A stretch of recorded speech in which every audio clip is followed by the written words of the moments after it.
I think I really ought to have worked in the word keyboard into the title of today's lecture, but if I'd done that, it would have destroyed the alliteration, so we didn't put it in, but a lot of it is about keyboards.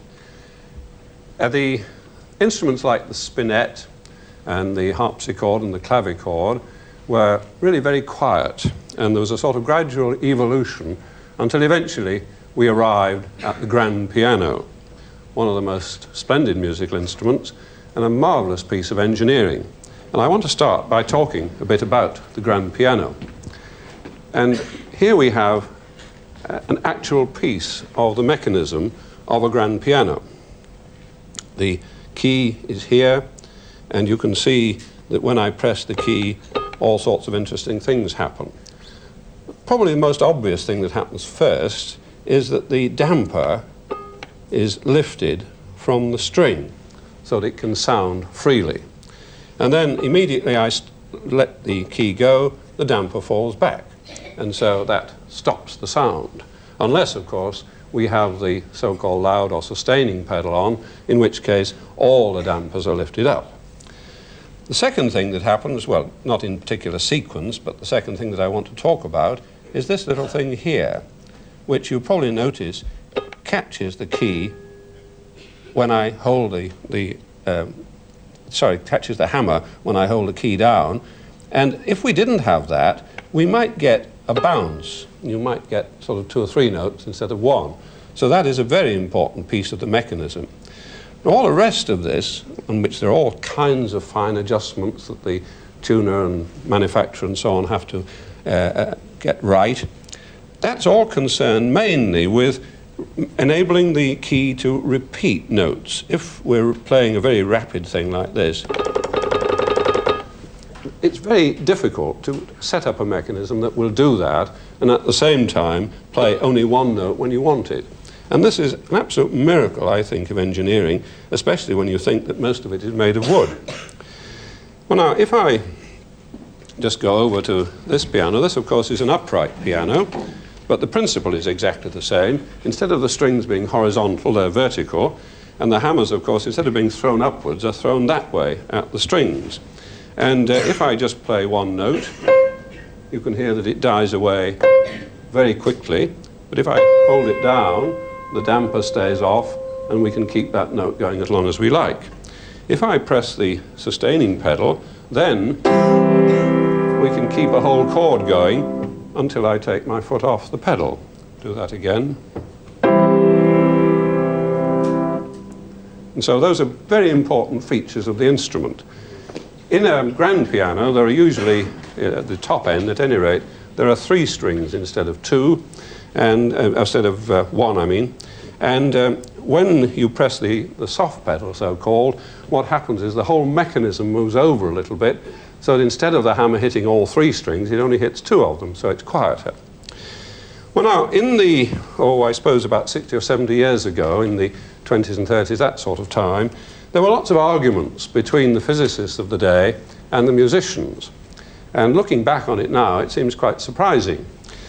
What the physicists said was that if you think about piano action, the key is really just throwing the hammer at the key, and at the moment that the hammer strikes the string, the key is not in contact with it. So the only thing you can vary is the speed, the velocity at which the hammer hits the string. And that, of course, is quite correct. The physicists then went on to argue that you could vary the velocity simply by dropping a brick on the key from various heights. And they argued that that was really all a pianist could do. Well, of course, the pianists of the day got very angry and said, there's a lot more to piano touch than dropping bricks on keys. And of course, they were absolutely right too. So both sides were right. And as is very often the case in these situations, they're not really arguing about the same thing. What the physicist was saying is, if we take this into a lab, we can vary the speed at which the hammer hits the string by dropping bricks on it. Perfectly correct, no problem at all. But as soon as you take that out of the lab into the concert hall, the whole situation is different. And there are all sorts of things that a pianist can do that somebody dropping bricks certainly couldn't do. I'm not going to give you a lot of examples, but just one. If I play a chord, and I'll try to make all the notes the same loudness. Now I do it again, and this time I'll try and make my little finger go a little faster. Could you hear that top note singing out? This time I'll try to make my thumb go a bit harder. Now, each time I was playing the same notes, but I'm sure you could hear a big difference. Well, that's just one of the things. All the timings and so on and so forth are all a little bit different. And so when we talk about piano touch, it's a very, very complicated thing that we can only really talk about in the concert hall. Incidentally, that's true of many other instruments as well. And some years ago, a student of mine called Mike Rafferty, who happened to be a very good violinist, helped me with an experiment. This is the oscillograph trace of a violin note which we did in the lab. He just played one note. And then we took him into a concert hall with an audience, and he played a piece, I think it was a Bach partita, but it contained exactly the same note that he played in the lab, and this was the trace we got. You can probably see that what was happening here is that the note before, because this was in a sequence, the note before was dying away, and then the next note is coming up. So there are at least two things happening. One is that when you play a note in a concert hall, it's not on its own, and the first note has to die away before the next one can start. And secondly, if you look at this, it is in fact a different pattern. So that when he's there in the concert hall with the adrenaline flowing, he's actually producing a different sound. Well, that's a sort of moral, I think. And I'm glad to say that I think physicists are a good deal less arrogant now, and we do tend to cooperate rather more in a more friendly way with our musician colleagues. Well, my friend Eric Clark, who works at the City University, has been doing some experiments on this sort of thing.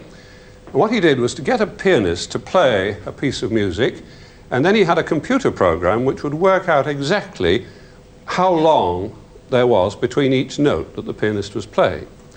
And then he could compare this with the musical score, what it ought to be. And of course, if the music was played by a computer, then it would be absolutely precise. But if it's played by a real person, then, well, let's see what happens. The first picture here shows the sort of graph of what you would get if you had a computer playing the music.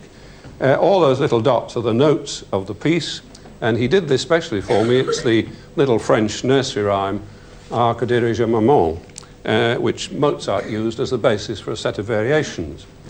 And the fact that those are all on the straight line means that the piece was being played in exact time, exactly as the composer had prepared it, had written it. Now, I'm going to play you a recording of a piece played with the pianist trying to be completely lacking in expression, a very cold performance.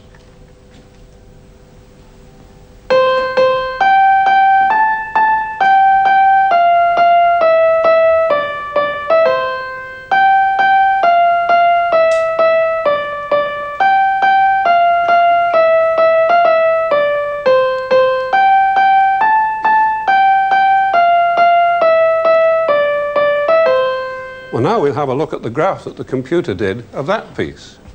And you see there are at least 3 or 4 places where there's a big increase in the timing, in the space between notes. And in fact, hardly any of the notes are at the right time. The whole thing is wobbly. Well, then he did it again.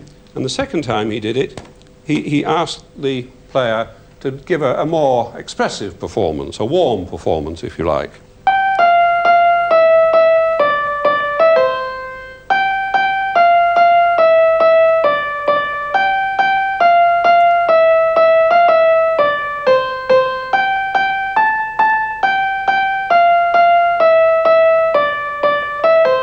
Well, I think you could hear variations in timing, and if we look at that graph, you can see, particularly at the end, there's a big increase when he slowed down towards the end.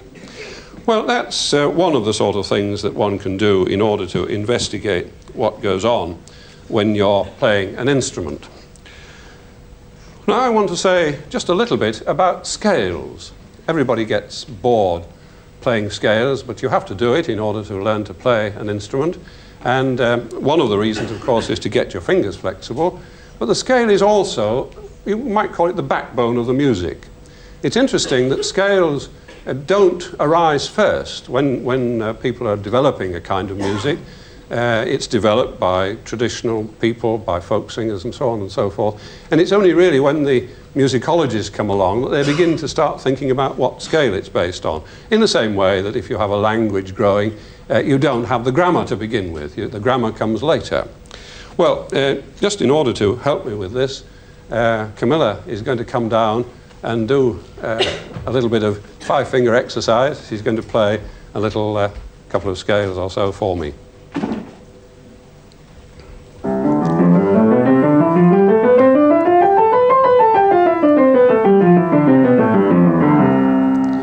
Well, thank you very much indeed. That was splendid exercise. Now, I'd like you to stay there if you would. You can turn around and face this way if you like, because we're going to ask you to do something else in a moment. What I want to talk about now is the nature of those scales. If I use this synthesizer here as a harpsichord for a moment, it's an imitation harpsichord, but we'll talk about that later on. The key thing that I want to mention now is that you can't make a keyboard instrument that will play absolutely perfectly in every possible key. I can set this synthesizer so that it will play in the key of C very well. But having set it in that key, if I now play a scale of, let's say, E flat, it sounds awful, in fact. I'm sure you can tell it's out of tune, isn't it? And yet if I go back to the normal way of playing the harpsichord, it doesn't sound out of tune at all. Now what's happening there is that in the normal harpsichord, the normal piano, what we call the temperament, that is the way the things are tuned, is averaged out. So it isn't really playing in tune in any key, but it's not too far out in all the keys. And so this is the sort of trick, which there have been other ways of doing it, but we now use this thing called equal temperament so that every semitone on the whole piano is exactly the same. Well now, one of the great composers, of course, was Johann Sebastian Bach, and one of the things he did was to demonstrate that you could play in all keys by writing 48 pieces for the well-tempered clavier. And in fact, Camilla is now going to play us the first of those preludes on this instrument, just to show us how well it sounds, even though it's averaged out.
Well, thank you very much indeed, Camilla. That was great. Well, now we've introduced the synthesizer, and I want now to start talking about synthesizers. In looking at the history of synthesizers, you can detect, I think, three sort of strands. First of all, there are what we usually call analog synthesizers, and they have descended directly from the electronic organs that were developed in the 1930s. And then we have another series that are working on the digital principle, and we'll talk a bit about that later on. And then the most recent of gadgets is the sampler, which takes samples of real sounds and uses them in various ways. And I want to look at all of those. I suppose the very first synthesizer was a thing called a theremin, which was a kind of oscillating device with a sort of round aerial and a spike sticking up. And the performer used to come on and make sort of dramatic gestures at this thing. And it was depending on how near his hands were to the wires, you could produce a sort of howl which varied in a way which I suppose was more or less musical. Well, then we developed into the electric organs of the 30s, and somewhere around about 20 years ago, I suppose, in the 1970s, we moved to a group of synthesizers which are rather like this one. And the two things that are important about them, first is that you control what's happening by sticking little pins in. Down here we have a list of possible sources of sound, and here we have possible places where the sound can go. And by sticking pins in at various places, you can persuade the sound to go where you want it to. So if I stick a pin in there, for example, and turn up the fader, we get a rather harsh sort of sound. Maybe we could just have a look at that on the oscilloscope for the moment, and we'll see that it's a sort of so-called sawtooth waveform. You can see why it's called that. And I can change the pitch quite easily. And I'm going to turn that off for a minute because it's rather dull. The other thing we can do is to control the frequency by changing a voltage that we apply to it. That sounds a bit complicated, but don't worry. This keyboard here is really a device. It's an electrical device. And if I play up the scale, what I'm really doing is tapping off different voltages. So if I switch that back on again, and now I start playing up the scale, you can hear that we're gradually going up. But the sound is always on. And if I play a chord, it's only the top note that plays. This is what we call a monophonic keyboard. It doesn't play chords like the more modern ones do.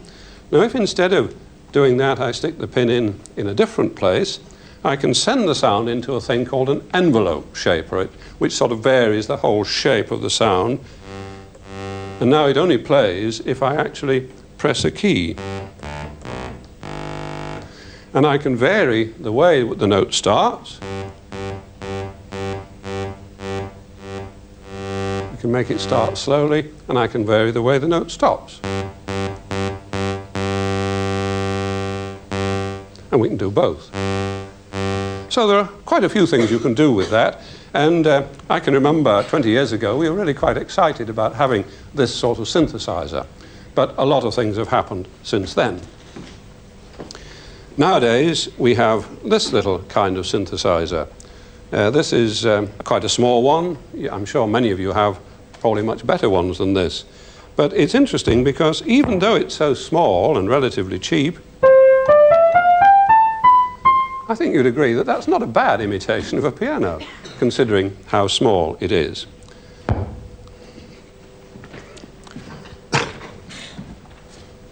Well, now, why do electronic instruments, particularly the older ones, why do they sound electronic?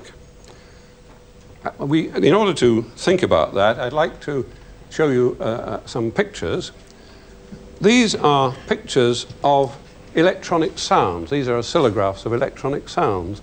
And the thing that I want you to notice about them, never mind the actual shapes, is that once they've started, they repeat absolutely precisely, absolutely regular. And when our ear-brain system hears one of those, it says, no human being could possibly be as perfect as that. That's got to be a machine. if you were walking out in the woods one day and you heard a high-pitched whine, you wouldn't say, I wonder who's singing that note, or you wouldn't say, I wonder what animal is making that sound. You'd say, that must be a machine. It's a circular saw or a transformer whining, something of that kind. The brain is very quick to recognize that. Now, if we go to the next picture, this is the sort of picture you would see in any textbook on physics written in the 1930s or even up to the 1950s. And this would be labeled the wave trace for a flute and this for a clarinet. Now, again, you can see that it's fairly regular, but the interesting thing is that the physicists of the day only ever looked at rather short pieces of wave.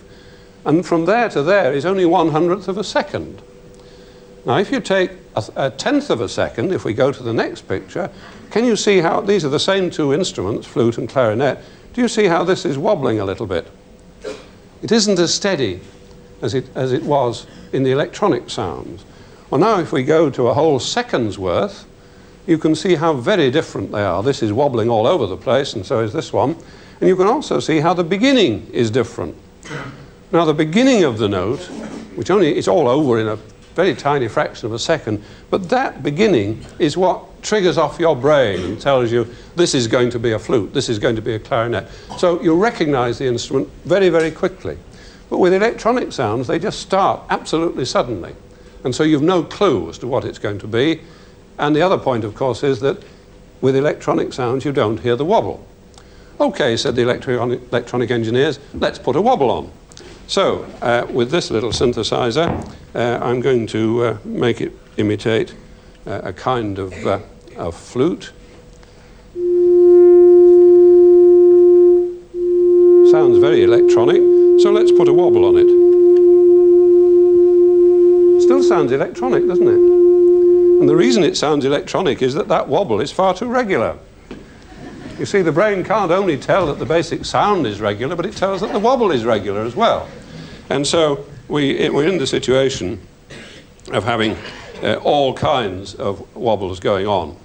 Well, now, in an organ, in a pipe organ, one of the ways in which you can produce a pleasant effect is to use a stop called the voix céleste, in which you have really two pipes which are beating, the physicists call it. They're a little bit out of tune with each other. And in order to illustrate what's happening, I want to use this model that a neighbour of mine called Peter Y made for me rather nicely. This is, it represents one of the pipes, and this represents the other pipe, or the waveform of the other pipe. And if I add the two together, you can see how in that position they're adding up and giving a bigger wave, and in that position they're subtracting, so we get nothing. Now, if the two notes are a little bit out of tune, then one wave is going to catch up on the other. And so gradually we get this sort of thing. It goes into a louder part, then a softer part, and so the whole thing is beating a little bit. And if that's adjusted properly, it can be very pleasant. Well, now let's go back to this synthesizer again briefly, because this synthesizer has been programmed to enable me to do a variable vibrato. So if I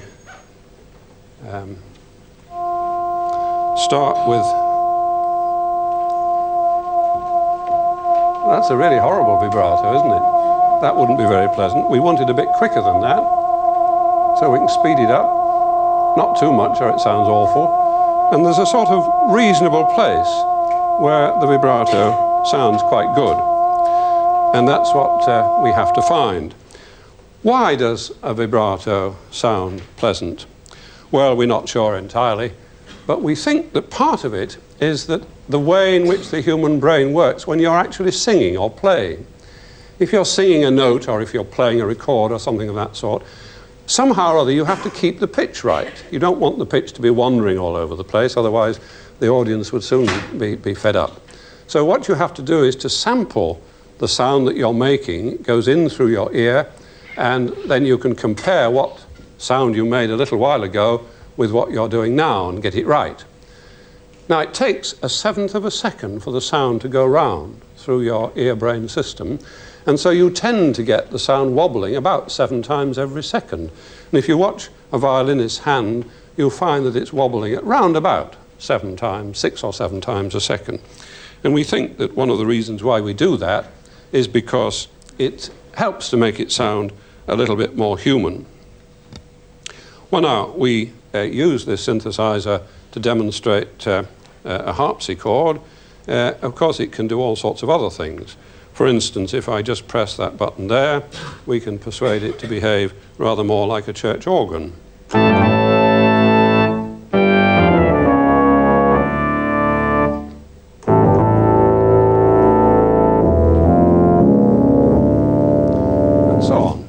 So there are all sorts of things you can do with a synthesizer. You can have simple little tunes like that. You can have a little bit of breath associated with it.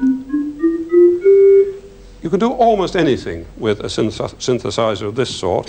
And the way this particular one works is on the principle of what is called frequency modulation. And just to show you a little bit of that, if I play a note like that and we have a look at it on the oscilloscope, I can then feed into it.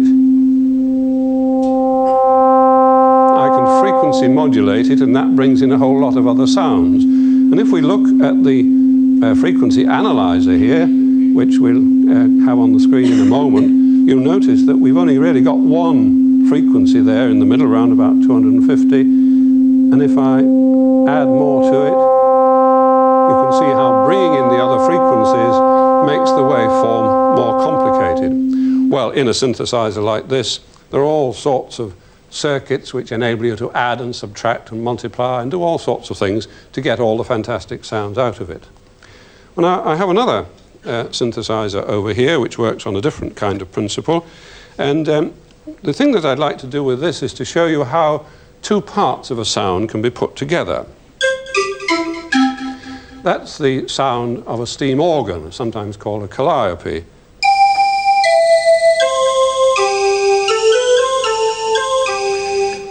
Nice little tune, you recognize it. But what I want to do now is to split that sound into two parts. That's the little bit at the beginning, the breathy bit, and that's the steady bit at the end. We can gradually change from one to the other, or we can leave it in the middle and have both sounds. So that's one of the particular features of this sort of synthesizer. But the other thing about it is that it contains some samples of real instruments, which we'll talk about in a little while, and it also uses some digitally synthesized sounds. And I want to talk for just a moment or two about what we mean by digital sound. I'm going to use this model again because it's, I think, helpful in explaining what we mean. Suppose we wanted to record or to send along a telephone line or something, a wave like this. Well, of course, if we were using what is usually called analog recording, then we would be recording on magnetic tape, let's say, and the magnetism would be varying up and down slowly, and when we play that back through the tape recorder, the loudspeaker would wobble in the same sort of way. But if we're going to record it digitally, it's not continuous, it's broken up into little bits. And you could imagine that if we were trying to record this wave, one way we could do it is to get a number that represented the length of all these little rods. And if we recorded all those numbers, we would then be able to reproduce the sound somewhere else. Now, why is digital recording so popular these days? Well, one of the main reasons is that it's more precise, but one of the main reasons is that it gets rid of a lot of the noise. I'm sure you've had the experience of scratching a gramophone record with a needle, and you get clicks and so on, or you've got dust on it and you get all kinds of noise coming off it. And you don't get that with digital recording. And the reason is that, let's suppose we had a big chunk of dust there, then that one pin would be quite out of line with the rest of the note. And a computer could very quickly say, well, I can see how this is going to go, and that one is obviously a mistake. So instead of doing that, I will average those two, put that in instead. And so using this sort of technique, you can do that, but also, of course, once you've got the sound, in digital or numerical form, then you can do all kinds of computer processing with it, and well, there's almost no end to what you can do. You can completely change sounds. And I suppose we now live in an age when you really can't believe what you hear, because the sound technicians can do almost anything with your voice.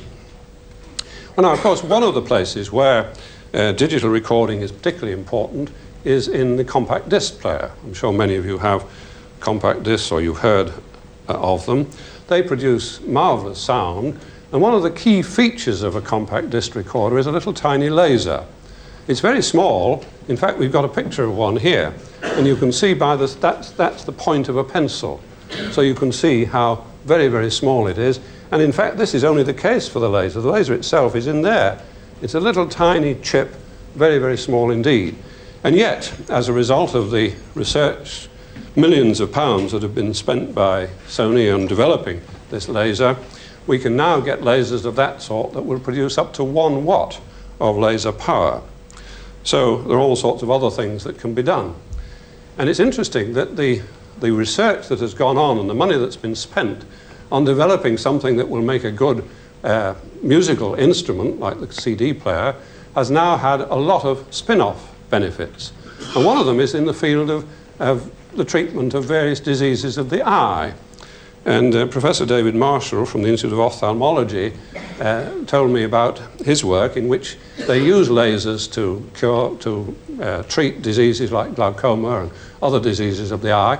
And until a few years ago, well, until more recently, very, very recently, they used laser systems which are about the size of an office desk, weighed an enormous amount, needed enormous amounts of electric current, three-phase electric current, needed water supplies, all sorts of things, and they cost a fortune.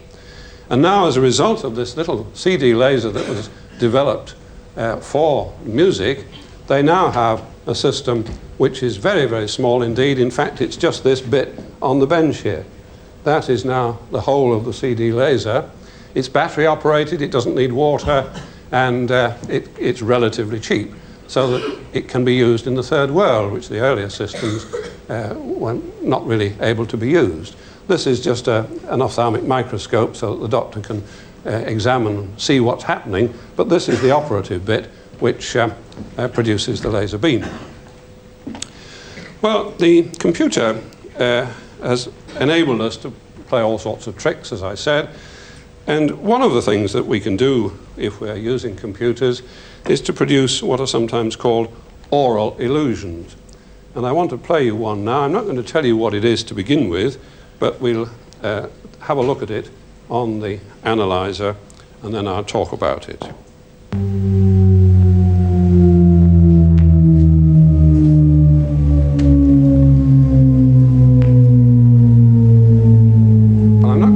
On too long, because I think it's more or less guaranteed to send you around the bend if you listen to it for too long. But it's a very curious sound which seems to be going down all the time and never getting anywhere. And if you notice on the screen, each of these is a separate note. They're all an octave apart, and the whole lot are gliding down. And if you happen to listen to one of those, you get the sensation that it's going down, but the whole thing is always round about the same place. And so you get these conflicting signals. One is telling you that it's always about that frequency, and the other's telling you it's going down. I'll just play it once more, and we'll see the analyzer working again. And you can see how, although the little individual ones are moving down, the whole lot always stays more or less where it is. So you have this conflicting information. It's a bit like, I'm sure you've seen the barber's pole, a cylinder which has a stripe round it. And when you turn it, the stripe seems to be going up or down. Now, in fact, it isn't, of course, but it's the same sort of illusion. Well, now, when the third sort of strand of development in synthesizers is to use real sounds. And somewhere about 20 years ago, if we wanted to use real sounds, what we had to do was to make a recording of the sound, and then we would record the same sound again, run it with a tape recorder running faster and faster and faster. So we got notes of a lot of different pitches, and then we would take the tape and we would cut it up into small pieces, and then having cut it up into small pieces, we would then have to stick it all together again. And so making a tune was a bit like a jigsaw puzzle. And it would take ages. It took about 3 days, perhaps, to produce, maybe 30 seconds of music. So it was a very laborious process. It was called musique concrète. Well, nowadays, instead of having to do all that, we can use a sampler. This is a sampler, and this is part of it. And what I'm going to do is to use this synthesizer, and it's going to control the sampler using a sort of language that computers and musical instruments use to talk to each other. It's called MIDI, Musical Instrument Digital Interface, complicated word, but it's just a language that they use to talk to each other. And if I press a key on here, I think you will see along this line that whichever key I happen to press will come up there. Now, we've loaded into the machine already the sound of a single note on a trombone. There's the note on the trombone. Now, having loaded it in, the trombone only played one note. What we can do now is play that note back at any frequency we like.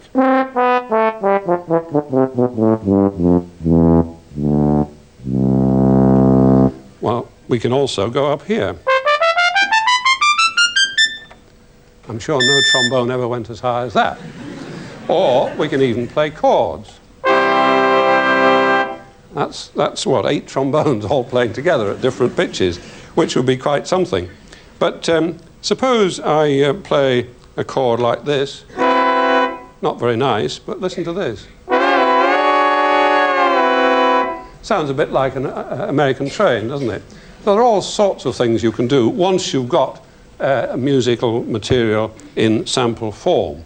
Now, in order to demonstrate that a bit more, we're going to record a voice. And I think if we can find Ben, there he is. Would you like to come and stand here? And I'll just reset. It'll take just a moment to reset the device. And now what I've got to do is to set the time that you're going to sing for, and we'll make it, what, about one and a half seconds, I should think, or maybe 2 seconds, something of that sort. We'll find a place where there's nothing in the machine already. There we are. And we'll set it to, we set it to 2 seconds, that will be all right. And we'll set the threshold, that is the level of sound at which it will start to record. I'll set that at 10, and now I think we're ready. So what we're going to do is I'm going to press the buttons here, and when I drop my hand, if you would start singing and hold it, for a good second, a second and a half, something like that. Okay? Right. La. That's splendid. Thank you very much indeed. And would you like to wait there, and you can see what's happened to your voice. And I think if I press the button, there we are. That's your voice. And now, having got it in our sampler,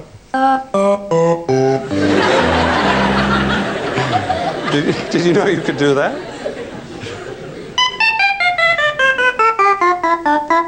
That's all your voice.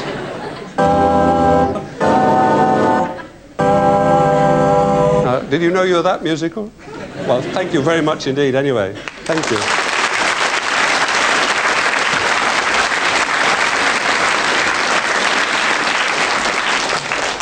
Well, I talked a little bit about the MIDI language, and I want to show you now this thing, which looks a bit like a wind instrument, a clarinet or something of that sort. And in fact, it's a MIDI controller. It will control this synthesizer. And if we look at it, you can see, I think, that here there's not a reed, but as an electronic sensor. When I put it in my mouth, the sensor can detect how much pressure I put on it and how much wind is going into it.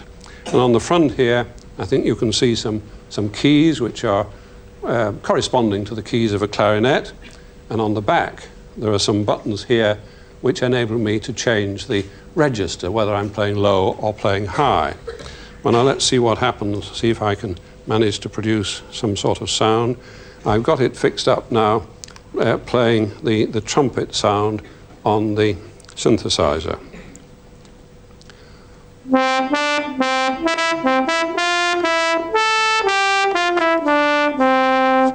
Well, a little bit like a trumpet, perhaps not very much like it, but if I go down much lower, I think you'll find it sounds quite like a tuba. And you could play this sort of thing.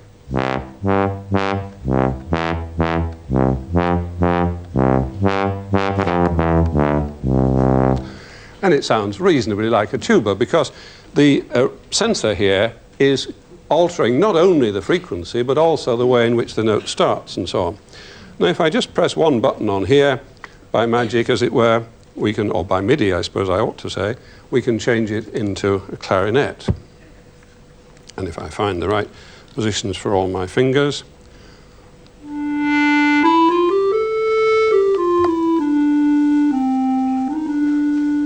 and we go a bit lower down.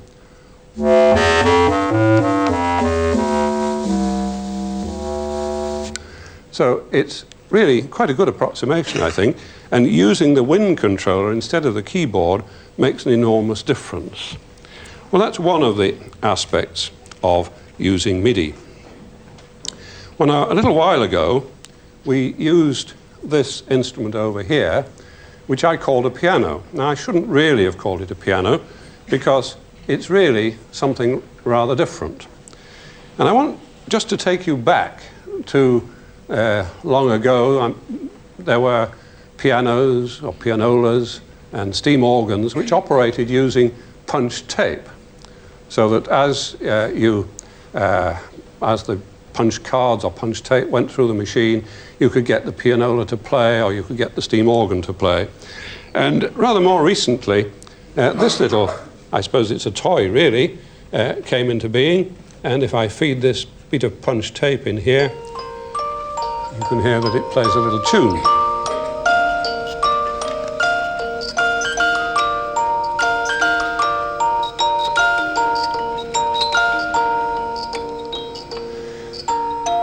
Well, now I said that this instrument over here isn't just simply a piano. It is in fact a device called a Disklavier. And it has, in addition to being an ordinary piano with strings and hammers and everything else, it has sensors on the various keys and so on, which detect exactly what the pianist is doing, and that converts it into computer language, and the computer up here stores the information, and at a later stage we can play it back. Now Cecilia is going to come and play us a piece, and what I will have to do first of all is just to get it set up. If you'd like to sit down and make yourself comfortable. Now what I have to do is to lean over here and press the record button, and when it's ready I'm going to press this button. It will go peep, and any time after that you just play.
Thank you very much indeed.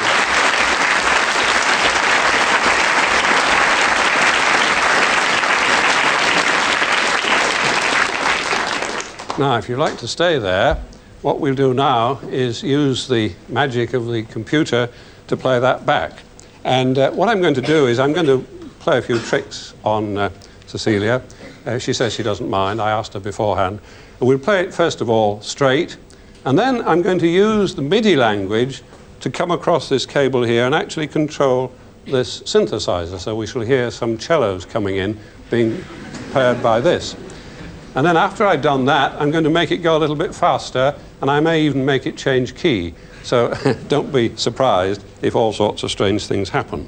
Well, first of all, we'll start the piano operating. There we are, it should start now.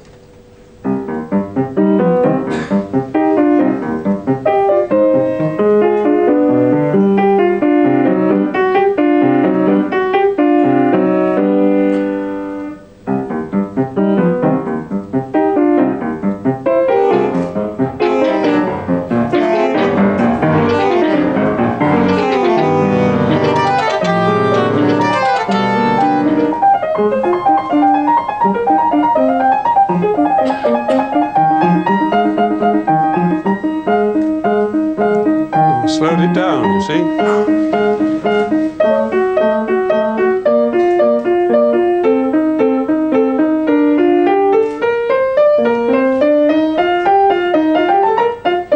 Now it's back. Now if I do this, it's gone into a different key.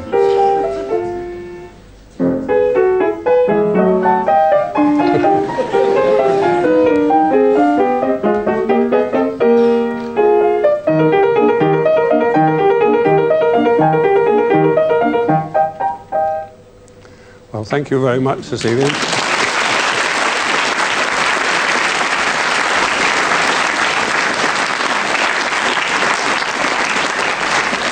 And thank you particularly for not minding us playing about with it, making it sound rather awful. I put it back in the right place to end with.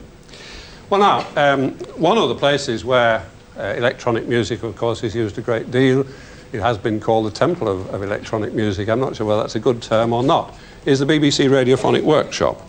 And we're going over now to see how all the sort of instruments we've been using and the MIDI computer language are all put together in order to make some interesting sounds.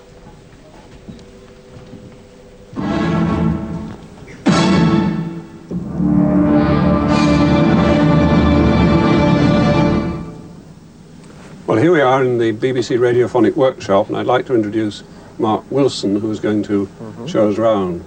Although this is probably one of the most sophisticated and best studios in the world, we still occasionally start from 1970s type synthesizers, and I believe in one of the pieces we'll be looking at later, you actually started from this point. Indeed, yes. But in order to match this into the rest of the more modern system, the first thing we have to do is to sample it. That's right, yes. And we use the Roland sampler, the S550, which we've been using, in fact, during the earlier part of the lectures. Well, now, the sampler produces a digital recording of the sound, and then you can play it back at any pitch. That's right. So perhaps we could see that although you can play it back at any pitch, it doesn't always sound right at any pitch. Indeed. So, for instance, if we had a little bit of choir sound, the baritones.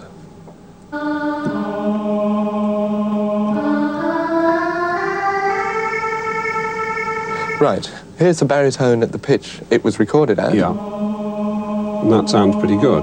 But if we play now, if we play it a bit higher, it sounds a bit like Pinky and Perky or something. Yes, now can we go back to the original? So although the sampler is useful for simple tones, for some things you have to be very careful how you use it. Indeed. Fine. Well, now the second thing I'd like to think about is the difference between synthetic sounds and real sounds. I think you've got a synthetic flute in the machinery somewhere.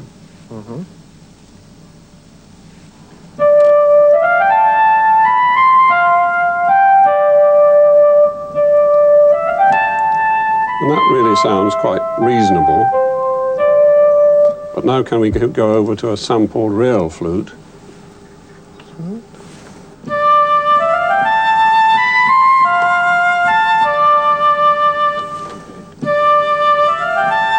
immediately it sounds quite different. Perhaps we could go back to the synthetic one just to prove the point.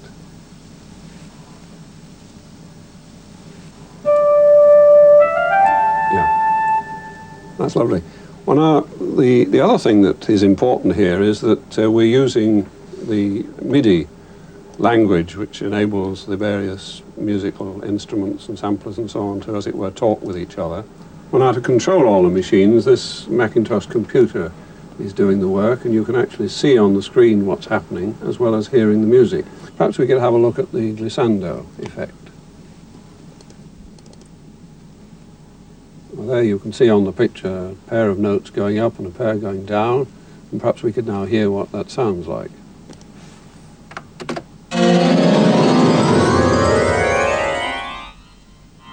Now perhaps we could copy that on the right-hand side of the screen.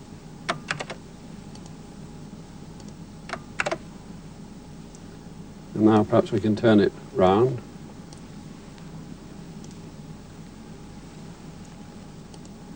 And now having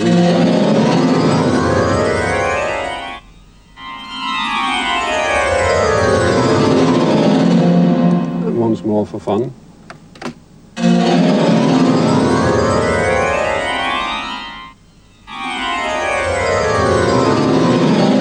Much easier than playing it. It certainly is. Well, thank you very much. I think what I'd like to do now is to show how some of the things that we've looked at, a noise sound from here and sample of the crash that we heard right at the very beginning, and this glissando have all been put together. In fact, I think you'll probably recognize it as the title music that's been used throughout the series. Okay, here goes.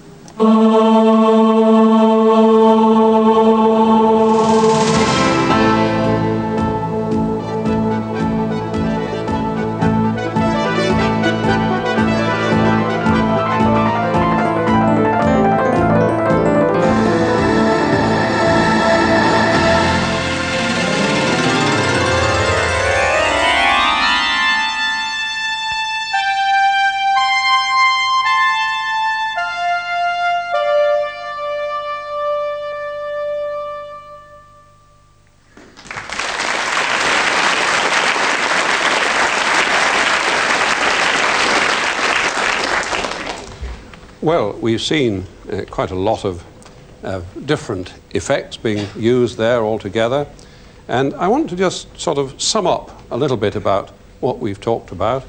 And I think the first thing I ought to say is that in the whole of this lecture series, we've said very little about the human voice. This isn't because I think it's unimportant, it is very important, but, well, there just isn't time to do everything. And we haven't said anything much about percussion, which again is very important. And they happen to be rather complicated subjects, and so I think they're perhaps material for some future lecture, which I don't think I shall give, because I don't really know enough about it, and that's perhaps really the real reason why I haven't said much about those two things.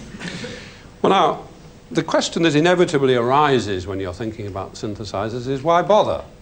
We've got perfectly good real instruments. Why do we want to imitate them? Well, I think there are two things that ought to be said.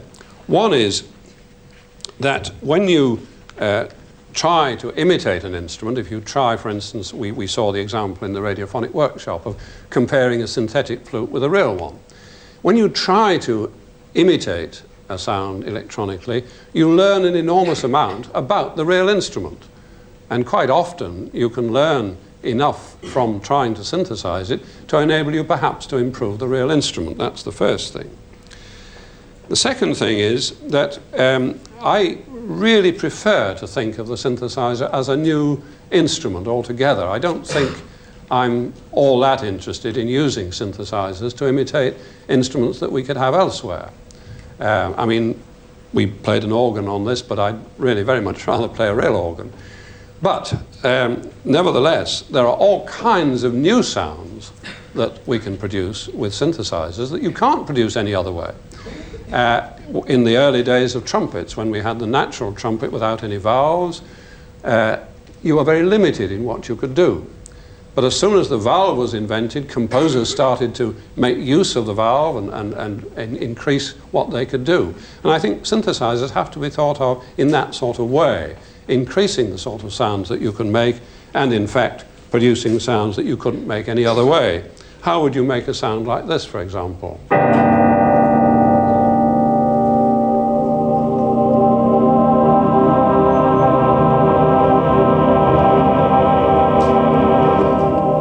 Or again, how would you make a sound like this?